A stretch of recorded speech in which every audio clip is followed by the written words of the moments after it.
Hello everyone.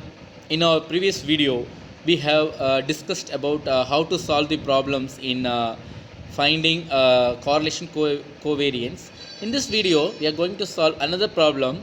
So first, let us read the problem, then I will explain how to solve it. Suppose that the two-dimensional random variable x comma y has the joint probability density function f of x comma y is equal to x plus y, where x 0 to 1 and y 0 to 1, otherwise it is 0. So this is our result. The question which is asked to solve in now. First question, we have to find out, obtain the correlation coefficient between x and y. The second question, we are asked to find out, check whether x and y are independent. Here we have two questions to complete in this problem. The first question is what? It is correlation coefficient that we have to find out. Before we are going to find out whether it is before we are going to find out the correlation coefficient, we have to check our problem whether this is a continuous type or a discrete type. So in this problem, it is not given directly whether this is continuous type or discrete type. Instead of it, it is given some clues. So here f of x comma y is given. So x comma y is given, so clearly it is two-dimensional random variable. So if f of x comma y is given, it is continuous type two-dimensional random variable. So if continuous type two-dimensional random variable is given, let us see how to solve the problems. So first, write a correlation coefficient. To find correlation coefficient, what thing that we need to know first? First we need to find out what is the covariance of x comma y and divided by sigma x dot sigma y. This is the common formula for discrete type and continuous type. So in previous video we have solved discrete type problems where we used the same formula. In this problem also we are going to use the same formula but in different manner.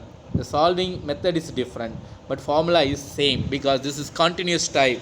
Okay, for continuous type, in discrete type the tabulating value will help us. That means marginal functions, to find marginal function in discrete type, the tabulating value will help us. So p of x and p of y is going to be a marginal distribution value. In continuous type, we cannot form any tabulating value because it is continuous type. So we have to use some other formula to find marginal distribution, because finding marginal distribution is the initial state in continuous type. So first, the marginal distribution of x comma y, the marginal distribution of x.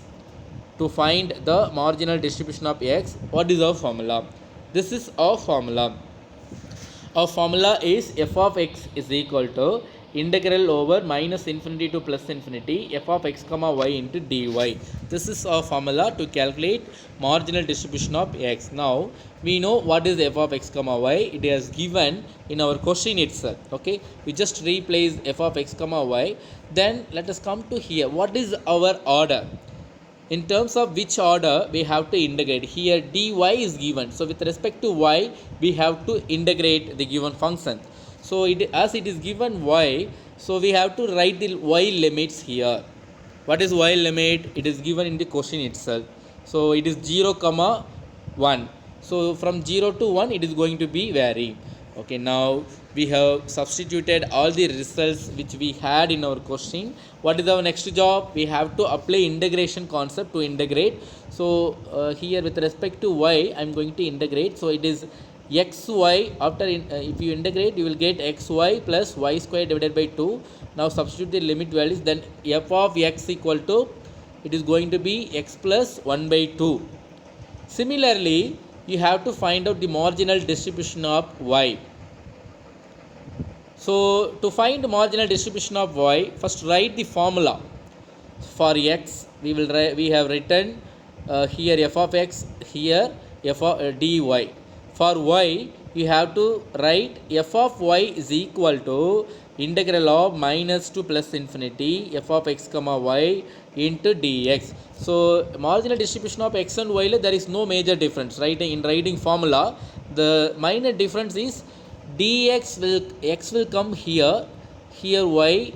So just x and y you have to transform, otherwise everything is common. Okay, So now substitute all the results. So as it is given in terms of x, we have to integrate this part. We have to write x limit here. So x limit is nothing but it is 0 to 1. Now write what is f of x comma y. It is also you can get from the question. So it is x plus y. So now by help of integrating concept, we are having very basic integration concept. So by using that concept we can integrate, then substitute the upper and lower limit. After substituting and integrating all the results, then we will get f of y is equal to y plus 1 by 2. So we have calculated marginal distribution of x and marginal distribution of y.